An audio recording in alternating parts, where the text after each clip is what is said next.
समादरणीय भक्तवृन्द हार्दिक नमन। श्री रामनवमी व्रतकथा विशेष यो श्रृङ्खलामा यहाँहरू सम्पूर्णलाई हामी हार्दिक स्वागत गर्दछौँ। भक्तवृन्द आउनुहोस्, यो रामनवमीको विशेष पावन अवसरमा श्री रामनवमी व्रतकथालाई श्रवण गरौँ। सबैभन्दा पहिले मङ्गलाचरण गरौँ। हरि ओम आपदामपहर्तारं दातारं सर्वसम्पदां लोकाभिरामं श्रीरामं भूयो भूयो नमाम्यहम्। चिदाकारो धाता परमसुखद पावनतनुर् मुनीन्द्रैर्योगीन्द्रैर्यतिपतिसुरेन्द्रैर्हनुमता सदा सेव्यः पूर्णो जनकतनयाङ्गः सुरगुरु रमानाथो रामो रमतु मम चित्ते तु सततम्। श्रीराम राम रघुनन्दन राम राम, श्रीराम राम भरताग्रज राम राम, श्रीराम राम रणकर्कश राम राम, श्रीराम राम शरणं भव राम राम। श्रीरामचन्द्र चरणो मनसा स्मरामि, श्रीरामचन्द्र चरणो वचसा गृह्णामि, श्रीरामचन्द्र चरणो शिरसा नमामि, श्रीरामचन्द्र चरणो शरणं प्रपद्ये। माता रामो मत्पिता रामचन्द्रः, स्वामी रामो मत्सखा रामचन्द्रः, सर्वस्वं मे रामचन्द्रो दयालुर् नान्यं जाने नैव जाने न जाने। दक्षिणे लक्ष्मणो यस्य वामे च जनकात्मजा, पुरतो मारुतिर्यस्य तं वन्दे रघुनन्दनं, पुरतो मारुतिर्यस्य तं वन्दे रघुनन्दनम्।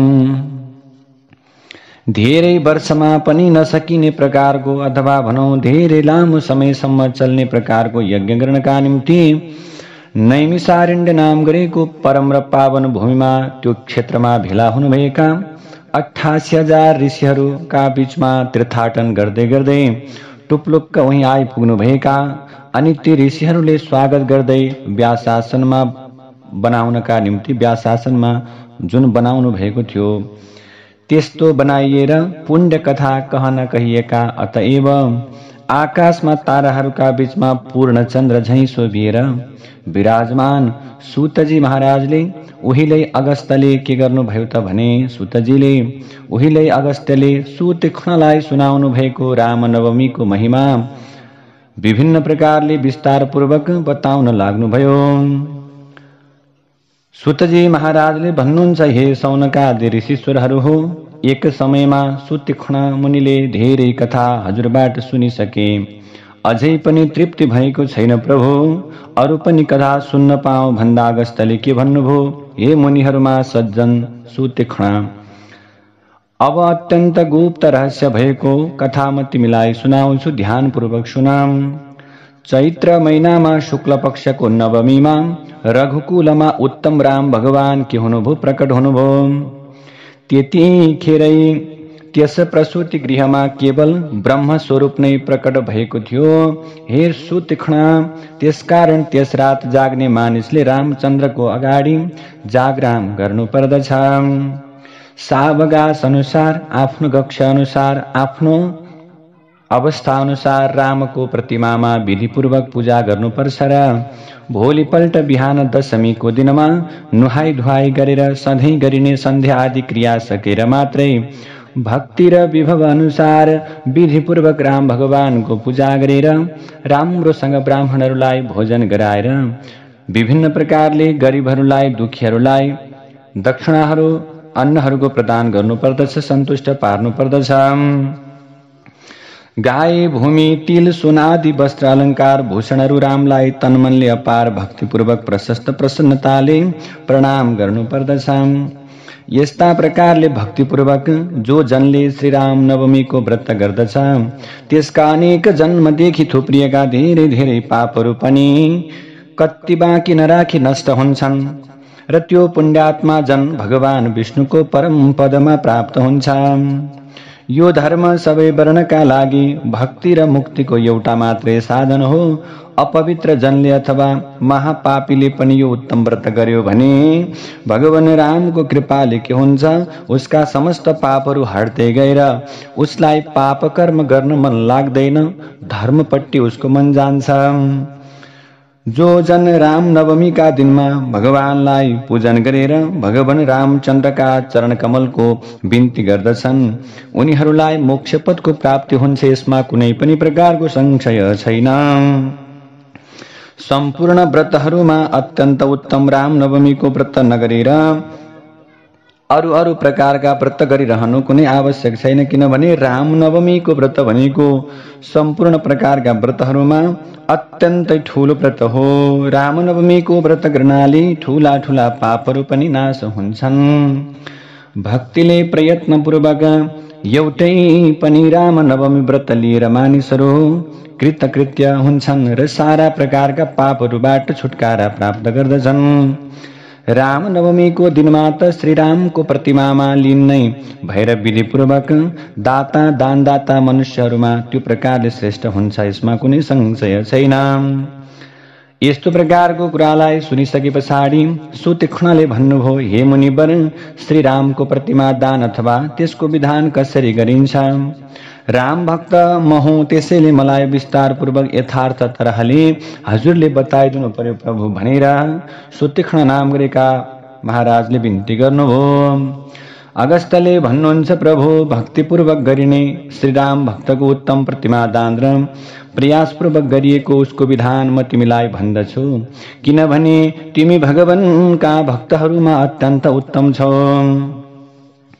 चैत्र महिनाको शुक्ल पक्षको अष्टमीमा इन्द्रियहरूको चञ्चलतालाई जितेर बिहान गर्नुपर्ने नित्य कर्म शौचादि कर्म सकेर नदीमा, पोखरीमा, पँधेरामा अथवा कुहामा, दहमा अथवा पानी भएको ठाउँमा, जलाशयमा भए पनि के गर्नु पर्यो? विधिपूर्वक स्नान गरेर नुहाई गरेर हृदयमा भगवान रामलाई सम्झिँदै सन्ध्या वन्दनादि कर्म गर्नु र घरमा आएर उपासना आदि गर्नु अनि इन्द्रियको अधीन नभएको लालावाला भएको वेदशास्त्र जान्ने, सधैँ श्रीरामको पूजामा लागिरहने, अत्यन्त पवित्र, घमण्ड नगर्ने, सबै प्रकारका कुराहरूलाई जान्न सक्ने, सबै मन्त्रहरूमध्ये राम भन्ने मन्त्रलाई नै सबैभन्दा मुख्य ठान्ने ब्राह्मणलाई बोलाएर उनलाई नै भक्तिपूर्वक के गर्नु? ल प्रभु भनेर वरण गर्नु र प्रार्थना पनि गर्नु। हे ब्राह्मण देव, म भगवान श्रीरामको प्रतिमा दान गर्दछु। यस कर्ममा प्रसन्न मनले हजुर आचार्य हुनुहोस्। हजुरलाई बारम्बार प्रणाम छ। यति निवेदन गरेर ब्राह्मणलाई के गर्नु त भने सम्मान भावको प्रकट गर्नु। यसरी सम्मान भावको प्रकट गरिसके पछाडि आफू पनि विभिन्न प्रकारले सज्जन हुनु, मनभित्रको अहङ्कारलाई, घमण्डलाई त्यागिदिनु, ब्राह्मणको दुखी गर्भहरूको पूजा गर्नु, उनीहरूको सेवा गर्नु अनि भोजन गराउनु। आफूले पनि हृदयमा राम भगवानलाई सम्झिँदै भोजन गर्नु। त्यसै दिनमा के गर्नु? आचार्यका साथै जितेन्द्रिय भएर एक छाक मात्रै भोजन गर्नु। श्री राम भगवानमै मन अर्पण गरेर राम्रोसँग भुइँमा शयन गर्नु। त्यसपछि बिहान उठेर विधिपूर्वक सन्ध्या वन्दनादि कर्म गरेर बिहान गर्नुपर्ने सम्पूर्ण प्रकारका कर्महरू सकेर पवित्र मनवाला भएका विद्वानहरूका साथमा आफ्नो घरमा उत्तम प्रकारका उज्जवल प्रकारका 2वटा मण्डपहरू बनाउनु, मण्डपको चारै ढोकामा विस्तारपूर्वक ध्वजाहरू राख्नु, नाना प्रकारका फलहरूले युक्त फूलका मालाहरूले सुशोभित विभिन्न केराका खम्बाहरूले सहित भएको सुपारीहरूले सजिएको राम्रा राम्रा तोरणहरू राम्रा फूलहरूले सिंगारिएको शंख चक्र हनुमानले पूर्वपट्टिको द्वारमा सजिएको गरुड त्यस्तै गरी सार्ग धनुष बाणले दक्षिणपट्टि गरिएको सिंगारिएको गदा खेटकहरूले पश्चिम द्वारमा शोभिएको पद्म स्वस्तिक आदि विभिन्न प्रकारका नीलाहरूले उत्तर द्वारमा सजाइएको होस्। बीचमा 4 हात लामो 4 हात चौडा वेदी बनाउनु, ब्राह्मणहरूका साथमा विभिन्न प्रकारका वाद्यवादनका साधनहरू बजाउँदै नाचगानले पनि भरिभराउ गराएर प्रसन्न मनको भएर त्यहाँ विधिपूर्वक पुण्यवाचन कर्म गराउनु। त्यसपछि भगवान रामलाई सम्झिँदै कर्मपात्रको कुश जल लिएर यस्तो प्रकारको संकल्प गर्नु, हे भगवान यस्ता प्रकारले रामनवमीमा रामको आराधनामा तत्पर भएको म 8 प्रहरसम्म विधिपूर्वक पूजा गरेर उत्तम सुवर्णले बनाएको यो राम भगवानको प्रतिमा रामको प्रीतिको लागि बुद्धिमान राम भक्तलाई दान गर्दैछु। प्रसन्न भएका हे राम भगवान, हे भगवान मेरा अनेक जन्मदेखि लागेका पानी परेका ठूला ठूला पापहरू पनि धेरै पापहरू पनि चाँडै नै नाश गर्नुहोस्।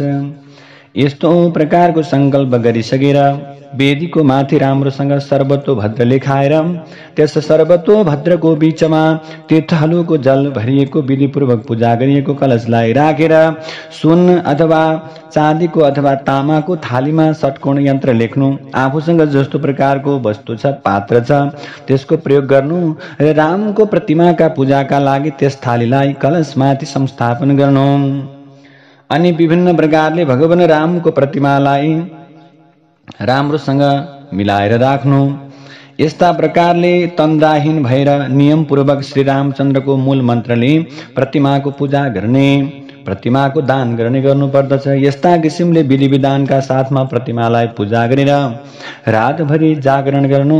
त्यतिखेर भगवान राममा भक्तिभाव लगाएर रामको दिव्य कथा सुन्दै कीर्तन गर्दै अनेक किसिमका रामका भगवानका स्तोत्रहरू वन्दनाहरू विभिन्न प्रकारका राम भगवानका कीर्तनहरू गरेर चन्दन फूल अक्षतादिले अनि कपूर अगरबत्ती कस्तुरी कमल इत्यादिले शोभा गराएर भक्तिले विधानका साथमा पूजा गरेर विद्वान जनले अहोरात्र बिताउनु। तब बिहान भइसकेपछि उठेर सन्ध्या स्नान आदि कर्म सकेर भगवान रामलाई विधिपूर्वक स्नान गराएर विधिपूर्वक पूजा गर्नु। त्यसपछि रामको मूल मन्त्रले होम हवन गर्नु अनि घरमा गर्नुपर्ने यो प्रकरणका साथमा विभिन्न प्रकारले के गर्नु, भगवानलाई विधिपूर्वक हवन भगवानको निम्ति भगवानको नाम सम्झिँदै हवन यज्ञलाई कर्मलाई सम्पन्न गर्नु। यसरी विभिन्न प्रकारले भगवान रामको उपासना गर्दै गर्दै दिनहरू बिताउनु अनि ब्राह्मणलाई दुखी गरिबहरूलाई दान गर्नु। यस्ता प्रकारले यो जो जनले भगवान रामका प्रतिमाको उत्तम दान गर्दछ, भगवान रामको पूजा गर्दछन्, भगवानमा भक्ति गर्दछन् भने उनीहरूका पापहरू छुटेर सधैँ सत्कर्ममा मन लाग्नेछ, यसमा सन्देह छैन। यस्तै गरी भगवानलाई विभिन्न प्रकारले सेवा गर्दै गर्दै जानु अनि त्यस्तै गरेर दुखी गरिबहरूलाई दान गर्नु अनि अत्यन्त दीन दयालुहरू अथवा भनौँ दीनहरूमाथि दुखीहरूमाथि सधैँ कृपाको भाव राख्नु। यसरी जो भक्तले राम भगवानको यस्तो प्रकारको व्रत गर्दछ भने त्यो सारा प्रकारका पापहरूबाट छुट्दछ। अब प्रभु रामनवमी जस्तो परम र पावन पवित्र दिनलाई पनि मानिसहरूले चिन्न सक्दैनन् भने, यो दिनमा पनि भगवानको उपासना गर्दैनन् भने तिनीहरूको मुक्ति सम्भव छैन। अब यो प्रकारको कुरा सुनिसके पछाडि सुतीक्ष्णले भन्नुभयो, महामुनि 8 प्रहरमा मूल मन्त्रले सहित भएर पूजा गर्नु भनेर हजुरले भन्नुभयो, त्यो कसरी गर्ने त्यो पनि बताइदिनुस्। अनि अगस्त्य नाम गरेका मुनिले भन्नुहुन्छ, सर्वेषां राम मन्त्राणां मन्त्रराजः षडक्षरः भन्नुहुन्छ। अगस्त्य नाम गरेका मुनिले रामको सबैभन्दा मन्त्रहरूमध्ये मन्त्रराज भनेको षडक्षर मन्त्र भनेर स्कन्द पुराणको मोक्षखण्डमा शिवले नै भगवान श्रीरामलाई भन्नुभएको छ। काशीको मणिकर्णिकाको बीचमा मृत्यु इच्छाले आधा धड गंगा प्रवाहमा रहेको जनलाई तारक मन्त्रको उपदेश गर्ने भएका म हजुरकै षडक्षरी नाम रूपी के गर्छु, हजुरलाई मन्त्र दीक्षा दिन्छु। राम राम राम यही नै तारक मन्त्र भनेर भनिन्छ। हे जानकीका पति, यसै कारणले परब्रह्म कहिनुहुन्छ। यो षडक्षर ब्रह्म तारक ब्रह्म कहिएको छ। त्यसै कारणले राम राम राम भन्दै पूजा गर्नु अत्यन्त श्रेष्ठ छ। त्यसैले भगवान श्रीराममा भक्ति गर्नु यो भन्दा ठुलो सौभाग्य अन्य कुनै हुनै सक्दैन।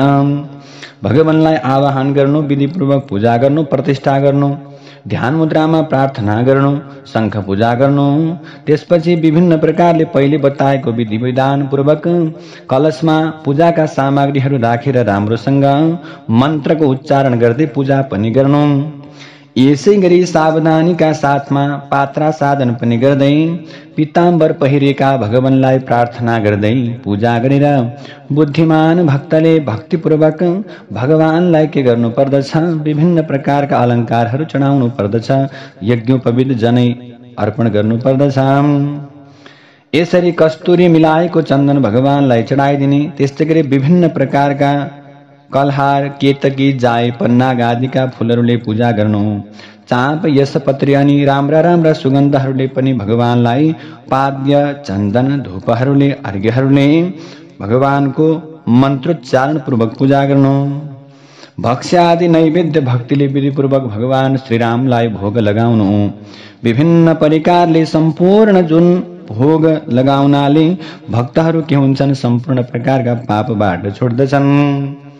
करोडौं जन्मदेखि गरिएका नाना प्रकारका घोर घोर कठोर पापहरूबाट छुटेको त्यो भक्त तुरन्त राम राम राम भन्दा भन्दै राम समान हुन जान्छ।